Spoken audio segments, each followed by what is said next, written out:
Mais um episódio do Recorde Jurídico, hoje recebendo uma referência na advocacia criminal. Eu acredito que vocês devem conhecer essa sumidade que está aqui no programa Recorde Jurídico hoje, nosso amigo Dr. João Marcos. Prazer ter você aqui conosco, viu, doutor João? Prazer é meu, Davi. Prazer a todos. Boa tarde a todos os telespectadores aí do Recorde Jurídico. Para mim é uma honra e uma satisfação estar aqui com você hoje, batendo esse papo, trocando algumas ideias. E estamos aqui. Eu costumo falar que o Dr. João para os leigos, é como uma espécie de Rodrigo Falcos do Piauí. Extremamente técnico. E agora, graças a Deus, tá menos low profile, né, João? Na verdade, Davi, essa questão do low profile aí sempre foi um problema que eu tive, porque quando eu comecei a advogar no criminal, eu tive logo muito cedo o ensinamento de que a gente deveria ser discreto, né? Nós acabamos lidando com problemas ali muito graves, muito complexos, e as pessoas às vezes não querem a exposição. Então eu trabalhava com um profissional, que é um grande amigo meu, e ele sempre me ensinou o valor da discrição no trato com o cliente, na exposição daquele problema. Então isso acabou fazendo com que ao longo do tempo eu me fechasse um pouco, né? Mas a gente vai vivendo, vai aprendendo, vai ficando mais experiente e vai compreendendo que o fato de você ter uma discrição com o problema do cliente não quer dizer que você deva adotar uma absoluta discrição com a sua experiência profissional, com a sua vivência. Então esse processo de abrir um pouco isso, de deixar aí esse perfil discreto um pouco de lado, ele está sendo construído aos poucos, e a gente pretende compartilhar as experiências com os colegas, né, compartilhar um pouco das nossas vivências na advocacia criminal, e eu acho que isso só tem a ajudar quem está começando, quem está passando por esse processo que nós já passamos, e daí esse afastamento aí agora do low profile, né? João, eu queria que você falasse um pouquinho para o nosso público, porque a nossa principal função do Recorde Jurídico é inspirar. Por isso que nós sempre trazemos referência do direito, principalmente da advocacia, para que as pessoas possam ter uma espécie de como você chegou lá, como você fez isso. Então eu queria que o senhor me falasse mais ou menos como foi sua trajetória até aqui. Na verdade, Davi, eu vou só te fazer uma correção antes de responder, tá? Eu não cheguei lá, eu ainda estou no caminho, certo? Então eu queria fazer essa correção, mas deixando a brincadeira de lado. Davi, eu durante a faculdade, né? Na verdade eu nunca quis fazer direito na minha vida, né? O direito eu colocava como o último curso em uma escala de cursos que eu elegia. Eu sempre quis, na verdade, fazer aviação, desde pequeno, sempre fui apaixonado por aviação, mas acabou que não deu certo e eu passei no vestibular e fui cursar direito, né? No entanto, lembro que no segundo período, mais ou menos, eu comecei a gostar de estudar aquela pegada de sociologia jurídica, de filosofia, né, a teoria geral do direito, enfim. Comecei a me dar muito bem com aquilo. Eu sempre gostei de ler, então gostava de escrever também e gostava de estudar. Então, essa paixão pelo direito, ela começou já dentro da faculdade, de maneira completamente... veio do acaso isso. Sim. E ela foi se desenrolando. E aí eu lembro que no quarto período eu tive a oportunidade de ser aprovado num teste seletivo para estágio em um banco. E quando eu trabalhei nesse banco, eu me desapaixonei pelo direito. Porque eram coisas que eu não pretendia trabalhar na minha vida. Eu não gostava de ver taxa de juro, de execução, monitória, enfim. Uma parte do direito que eu não tenho nada contra, mas que eu não gostava. Ela era muito... O direito era de papel. Eram papéis guerreando dentro do judiciário. Só que lá eu tive uma percepção. Falei, bem, o direito é muito vasto, o direito é muito amplo. Eu não gosto aqui desses papéis guerreando, mas talvez eu possa gostar de pessoas guerreando. Então eu comecei a observar que dentro do direito penal, o sangue fluía. Você tinha sofrimento, você tinha dor, você tinha glória, você tinha aquela emoção saindo na pele. Então eu comecei a olhar para o direito criminal com essa visão.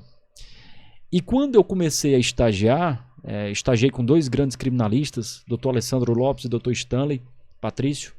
Quando eu estagiei com esses profissionais, eu comecei a ver ali o direito criminal na prática. Sim. Comecei a sentir, eu conseguia sentar com o cliente, eu via os resultados positivos e a influência que aquilo tinha na vida dos clientes e comecei a perceber que ali era muito mais do que uma profissão, era muito mais do que um ramo, era muito mais do que papéis guerreando no judiciário. Ali tinha carne e osso, Vida, tinha né? sangue, tinha vida, tinha emoção pulsando, tinha liberdade, e eu acabei me apaixonando e me viciando naquele sentimento. Daí a nossa entrada na advocacia criminal, que começou mais ou menos 1 ano antes de nos formarmos. Bem, no exercício da advocacia criminal, eu tive, como todos os profissionais, têm muita dificuldade no começo, e essas dificuldades, elas quase que, como é que eu posso dizer, elas são quase unânimes para todos os profissionais liberais, porque quando você começa, você não tem um portfólio a apresentar, você não tem um resultado a apresentar. Fluxo de caixa, Então né? você depende de um cliente que vai olhar para ti e vai falar, esse cara acabou de se formar, eu vou depositar a minha liberdade nas mãos dele e eu vou arriscar. Esse cliente talvez seja o cliente mais importante, porque ele acreditou em ti quando ninguém acreditava. Sim. E a partir do resultado que tu construiu ali, isso foi se disseminando no boca a boca. Os advogados com os quais eu trabalhei também foram vendo ali a gente galgando algum êxito e foram terceirizando demandas. E então o portfólio foi crescendo e isso nos permitiu, né, firmar ali o nosso escritório para que a gente pudesse trabalhar. Concomitantemente a isso também vieram algumas pós-graduações, né? Nós tivemos a oportunidade de concluir o mestrado na Pontifícia Universidade Católica do Rio Grande do Sul, e isso foi nos gabaritando ali para que a gente conseguisse ter mais técnica um pouco para enfrentar esses problemas, né, que os clientes com muita confiança depositam em nós. Hoje, quando o senhor tem esse trato com o cliente, qual é a maior dificuldade, vamos dizer assim, uma dificuldade social que o cliente tem, que o senhor consiga passar uma confiança, porque a partir do momento que ele consultou, é lógico que ele quer que você represente um problema. E aquele problema pode representar para ele ou a liberdade ou a exclusão da sociedade. Exato. Como é que o senhor vê a importância disso? Na verdade, Davi, o maior problema que eu tenho hoje, quando senta um cliente na minha frente, na mesa, eu tenho que quebrar a expectativa dele. Por quê? Porque a gente não controla o que as pessoas falam. Então, por exemplo, o cliente que teve um problema solucionado, ele chega para outro cliente e fala, olha, fulano resolveu meu problema, vai lá que ele resolve, foi rápido, foi fácil, né? Quando o cliente chega, ele já chega achando que você vai resolver. Então você tem que dizer para ele que cada demanda é uma demanda, tem suas particularidades, tem suas nuances.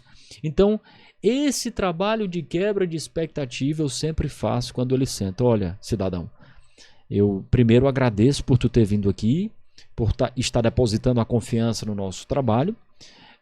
Eu te prometo te entregar muito trabalho, tá? Vou fazer o que eu puder por você, mas eu não posso te prometer o resultado. Resultado é a única coisa que não vai depender exclusivamente de nós. Ele vai depender do judiciário, do juiz que vai analisar a demanda, se é um juiz que tem uma linha mais garantista ou não, se aplica determinado tipo de entendimento ou não. Então, o cliente tem essa dificuldade de compreender e achar que a coisa não depende tanto de você. Ela depende de você porque você tem que passar uma comunicação boa. Você tem que redigir uma peça bem escrita, uma peça inteligível, clara, objetiva, né? Nós já sabemos que o judiciário é assoberbado de trabalho. Então, às vezes, você tem que enxugar e entregar. E se você se perde nessa comunicação, às vezes você coloca em xeque o direito do seu cliente. Então, a dificuldade que nós temos é essa, é quebrar a expectativa do cliente, colocar o pezinho dele no chão, dizer que cada demanda é uma demanda e que nós temos que passar a mensagem correta. Um outro problema, Davi, que eu vejo muito no direito, é que o direito nem sempre ele é conquistado, ou seja, nem sempre ganha quem tem o direito. Às vezes a comunicação pesa mais do que o direito. Recentemente nós assumimos um caso que veio de um outro colega advogado. O colega advogado colocou um direito, a submissão do tribunal, e o direito está muito lídimo na situação, mas o colega não soube passar a comunicação adequada para que o judiciário visse as questões. Sim. Acabou indo para nós ainda não tivemos a oportunidade do judiciário analisar essa questão, mas às vezes a forma da comunicação, e quando eu digo comunicação estou dizendo em sentido amplo, não é só a verbalização que o advogado faz perante o juiz diante de um despacho, mas é a peça inteligível, é o contato com os servidores, né? Tem uma gama de situações que envolvem a comunicação, e a comunicação do direito perpassa por todos esses pontos. Não é só você colocar uma peça bonita e achar que aquilo vai resolver se você não sai do escritório para ir despachar, ou se você goza da antipatia de servidores e magistrados porque você sempre criou muito problema naquele órgão judicial. Então a situação ocorre dessa forma, né? A comunicação jurídica ela perpassa por todos esses pontos. Eu queria que o senhor falasse agora sobre casos midiáticos. Certo. O senhor acredita que um caso midiático ele pode ser muito mais difícil do que um caso que não ganhou mídia? Não tenha dúvidas. O caso midiático ele é uma faca de dois gumes, né? Ele é muito bom e muito ruim para o advogado. Ele é muito ruim porque o caso midiático ele sofre determinadas pressões, e eu não vou dizer que o nosso judiciário cede a pressões ou não, né? Cada julgador tem o seu perfil, e eu acho até que o Tribunal de Justiça tem muita altivez e muita imparcialidade no trato das suas questões. Mas o caso midiático, por vezes, o advogado acabou de dar entrada num pedido de liberdade. A imprensa coloca aquilo na mídia, e por mais que a imprensa esteja fazendo o seu papel correto de publicizar, mas quando ela publiciza aquilo na mídia, ela já cria uma expectativa em torno do pedido que foi ofertado. Então já começa a imprensa a querer saber qual vai ser o posicionamento do juiz. O juiz já se vê numa situação de extrema observação por parte da sociedade, já acha às vezes que tem que julgar de determinada maneira ou de outra. Alguns juízes, não estou falando de todos. Então o caso midiático ele acaba criando essas situações, e o advogado obviamente tem muito mais resistência e muito mais dificuldade. O caso midiático também, Davi, ele tem um outro aspecto, que é um aspecto pessoal. Alguns advogados ficam inebriados pela exposição. Então, uma submissão excessiva à mídia, a entrevistas, um excesso de vaidade que às vezes cega o profissional e faz com que ele incorra em determinados talvez erros. Pensando que aquele caso ele pode, as consequências, né, pode vir depois daquele caso, possa servir como um trampolim profissional, enfim. Eu, na realidade, quando eu olho para um caso midiático, eu olho com muito mais ressalva do que com muito mais de desejo, digamos assim. Eu acho que os riscos envolvidos, né, para o profissional são bem maiores do que as potencialidades de trampolim profissional, enfim. Então o caso midiático ele tem essa nuance, essa particularidade que acaba aí afetando quem não tem a inteligência emocional adequada para lidar com ele, né? Eu queria que o senhor falasse, vamos entrar numa polêmica aqui, aproveitando que a questão da polícia bater com relação à faixa rosa, né? Nas facções. Qual é a importância da proteção com relação a esses tipos de clientes? Veja, Davi, desde que nós temos uma sociedade civil organizada, né? Desde aqui nós vivemos em um regime democrático, né? Onde os pleitos policiais são legítimos para pedir uma investigação, uma busca e apreensão, uma prisão, mas o exercício do direito de defesa também é um exercício legítimo, né? De se fazer um habeas corpus, de se proteger o cliente diante de uma situação, de um flagrante, enfim. Então, todo aquele setor da sociedade que ele é composto por seres humanos, ele vai ter problema. Então, há problemas, sim, esses problemas existem, né? Sempre existiram, e essas abordagens policiais, como nós temos profissionais das mais variadas nuances, nós vamos ter o profissional que faz a abordagem correta de maneira legal, e nós temos o profissional que vai fazer a abordagem incorreta e de maneira ilegal. Então o papel da advocacia, eu sempre digo, Você vai acompanhar a busca e apreensão de um cliente de manhã, vá com muito cuidado. Por quê? Porque quando você chega e que você desce do seu carro de terno, a polícia às vezes tem a impressão de que você está indo para atrapalhar. E tem advogado que vai atrapalhar, que ele vai chegar, vai criar problema. Mas aí entra um comportamento e uma postura, né? Chegou, desceu do carro, se identifica para o delegado, foi acionado pelo cliente, vim acompanhar a busca e a apreensão, não pretendo de forma alguma atrapalhar o trabalho da polícia, vou apenas observar para resguardar o direito do meu cliente em caso de alguma inobservância aqui de algum ponto. Então, às vezes, por falta de um diálogo, né? Sim. Por falta de um diálogo, um problema é criado. Então, essas abordagens da faixa rosa, né? O que nós temos? A polícia, na realidade, se você observar a polícia do estado do Piauí, especial e notadamente sobre a gestão, né, do secretário Chico Lucas, que eu acredito que seja uma gestão muito boa. A polícia, ela tem tido vários trabalhos. Por exemplo, ela focou muito uma época em celulares, depois focou em veículos, tem o combate a facções, né? Eu acho assim que a polícia está fazendo o trabalho dela, né? São várias vertentes de problemas sociais que nós temos. Lógico que em caso de cometimento de excesso, o advogado tem que entrar para proteger o seu cliente, né? Então é mais ou menos dessa forma. E para finalizar, eu queria que o senhor falasse um pouquinho para o jovem advogado. Eu peguei um processo, só que eu estou com uma dificuldade nesse processo. Uhum. Tem jeito, tem como eu fazer parceria, tem como eu pedir ajuda. Existem abacaxis que são inexplicáveis, né? Uhum. Então, todo processo tem jeito. Qual é o ponto de vista do senhor sobre isso? Na verdade, Davi, nem todo processo tem jeito, né? O advogado ele faz muito, mas não faz milagre. O jovem advogado, obviamente, que eu digo isso por mim, quando eu comecei a trabalhar, os problemas que chegavam a mim eram problemas mais simples, né? À medida que você vai conquistando um pouco de espaço no mercado, os problemas que chegam para você são problemas mais complexos. Então, quando você começa, você tem menos estresse. Quando você está no meio do caminho, você tem um pouco mais de estresse. E hoje os problemas que nós pegamos são problemas de pessoas que às vezes já chegam na UTI. Então o estresse é bem maior. O conselho que eu dou ao jovem advogado que está começando, né, que está se defrontando aí com esses problemas, é que não tenha vergonha de às vezes reconhecer, por exemplo, que você está com dificuldade numa demanda, e eu nunca tive vergonha disso.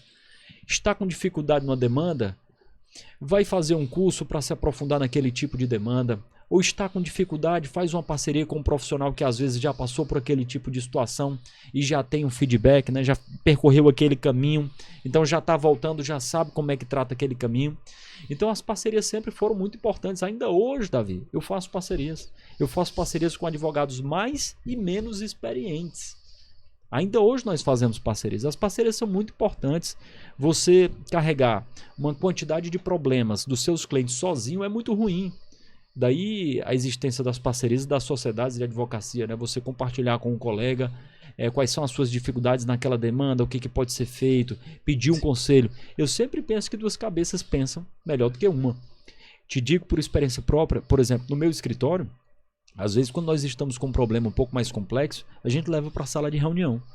Esses problemas complexos eles não são decididos nas salas individuais dos advogados, eles são decididos na sala de reunião. Reunimos ali 3, 4 advogados, vamos pedir a opinião de cada um. O que vocês acham? O caminho é por aqui? Ou isso está errado? Tem alguma jurisprudência que vede isso? E de repente você tem 4 pessoas, 4 cabeças maquinando e pensando naquilo, e a solução vai brotar daquela reunião, né? Então, eu falo dentro de um contexto de sociedade e advocacia, mas que pode ser replicado, por exemplo, para uma parceria entre advogados, você fazendo uma parceria com um advogado Perfeito. um pouco mais experiente, né? E a advocacia proporciona isso.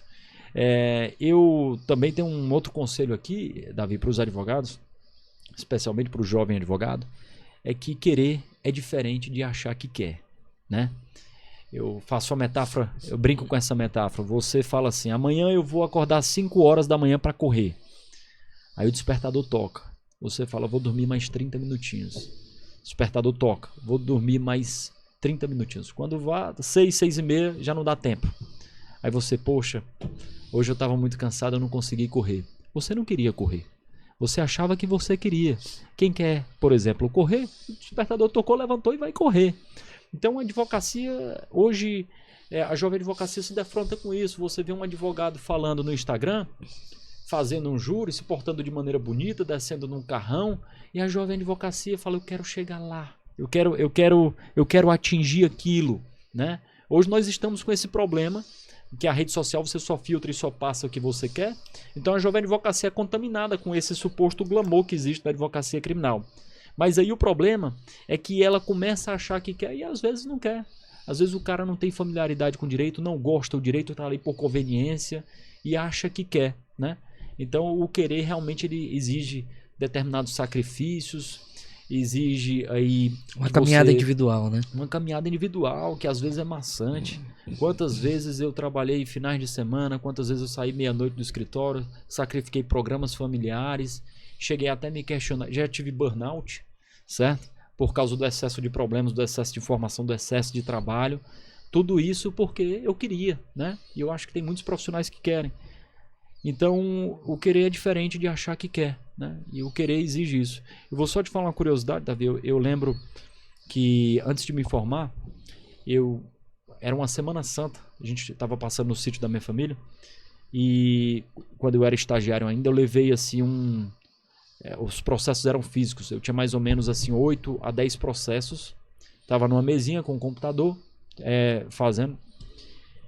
E eu não me lembro se foi um primo me perguntou assim, João, quanto que tu tá ganhando para tu fazer isso? E eu me lembro que era muito pouco porque estagiário recebe uma bolsa, né? Sim. Que é quase sempre muito inferior a um salário mínimo. E eu falei na época quanto que eu ganhava e ele falou, cara, tu tá ficando doido, tu tá fazendo esse tanto de coisa por esse valor. E eu não compreendi a observação que ele fez. Eu falei, rapaz, que cara louco, como é que o cara fala isso? Porque na minha cabeça eu estava com uma grande escola na mão, que eram as pessoas com as quais eu trabalhava, que eu era estagiário. Eu estava com 8 processos magníficos para eu aprender tudo que estava sendo feito. Eu estava sendo beneficiado pelo conhecimento que eu estava tendo e ainda estava recebendo uma simbólica bolsa de estágio. Então eu não conseguia ver que eu estava perdendo naquela situação. Eu conseguia ver que eu estava ganhando. E o colega via, o meu primo via que eu estava perdendo, achando que eu estava sacrificando o tempo ali, daquele feriado, para... E na verdade não, eu sempre enxerguei aquilo com muita oportunidade. Então às vezes você tem esses problemas, você tem esses autossacrifícios que na verdade eles estão apenas disfarçados, mas eles escondem oportunidades gigantescas, né? E o aprendizado é uma delas. Você ter a oportunidade de estagiar num local, de aprender, de pegar como é que aquele profissional trabalha e o que aquilo pode te agregar, isso é o que há de melhor, entendeu? Então as pessoas pensam muito no financeiro e o financeiro nem sempre é o que vai te impulsionar, né? Pergunta surpresa, eu queria que o senhor deixasse agora para os nossos ouvintes a indicação de um livro, de um filme ou série e de uma frase que te representa. Certo, eu já deixei uma indicação de livro no Instagram, que é o Deserto dos Tártaros, que é de Dino Buzzati, que é um escritor italiano, muito bom, é um clássico. E esse livro, ele fala basicamente do decorrer do tempo, né? Às vezes a gente acha que uma coisa grande vai acontecer na nossa vida e a gente fica olhando e assistindo, né? Então você pensa assim, eita, no ano tal vai acontecer isso comigo, ou eu vou fazer um mestrado e o mestrado vai me trazer esse tipo de oportunidade. Ou seja, você fica pensando que o grande acontecimento da sua vida ele vai estar numa curva e que vai vir por acaso.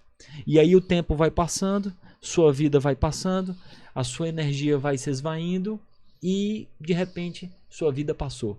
Então o Dino Buzzati ele traz essa visão das escolhas que vão moldando a nossa existência, né? Que os grandes acontecimentos não vêm por acaso, você tem que correr e buscar aquilo, né?